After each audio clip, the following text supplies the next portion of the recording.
I firmly believe that humanity ought to grant the farm animals we currently oppress and exploit with extreme brutality and cruelty 2 basic rights.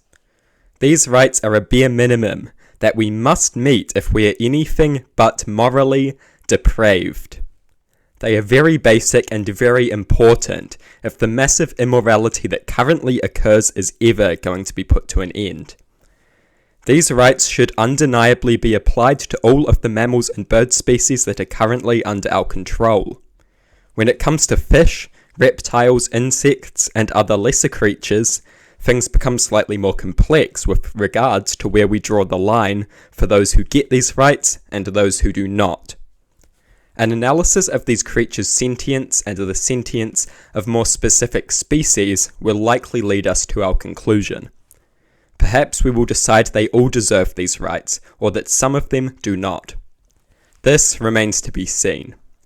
What we can say now is that mammals, and for the most part birds, are undeniably on a level of sentience which makes their suffering unignorable, and worthy of being addressed. It is imperative that these creatures are granted the rights I am about to lay out as quickly as possible. I do not mean symbolic rights either. I mean rights, the violation of which meets very serious consequences. I mean real rights, not virtue signals, to make us feel better about the brutality that is currently conducted in what we most ironically give the laughable name of civil society. The rights are as follows: right to a humane life and right to a humane death. Basic stuff. Some might say the bare minimum any society that wants to call itself moral ought to meet. I expect it to be asked how you define humane. A very clear standard ought to be drawn up, but in many cases you know it when you see it, and much of the current treatment of animals is inhumane, and inarguably so. Nobody can honestly claim a factory farm is humane. To defend such inhumanity is a confession that one is immoral to the point that they cannot even recognize basic moral reality. These rights are simple and should be easy to follow. Some borderline cases of what counts as inhumane will likely occur, but a more specific definition can be created upon implementation to prevent such confusion.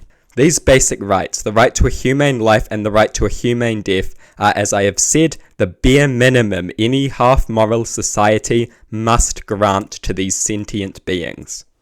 These rights exist as standards to ensure the moral treatment of animals under our authority.